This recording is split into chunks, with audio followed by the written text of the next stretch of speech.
આચાર્યજી, એક પ્રશ્ન છે. શું લગ્ન વ્યવસ્થા અપ્રાકૃતિક છે? પ્રકૃતિમાં કોઈ પણ પ્રાણી લગ્ન કરીને આખી જિંદગી કોઈ એક સાથે રહેતું નથી. પરંતુ આપણે પ્રકૃતિ મુજબ ચાલવાનું નથી.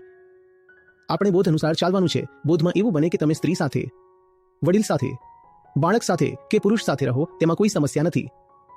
સમસ્યા એ નથી કે કંઈ પ્રાકૃતિક છે કે અપ્રાકૃતિક છે. સાચી સમસ્યા એ છે કે તે બોધયુક્ત છે કે બોધહીન છે. માનવને તો દરેક હાલતમાં પ્રકૃતિ મુજબ જ ચાલવું આવશ્યક નથી. સાચું ને?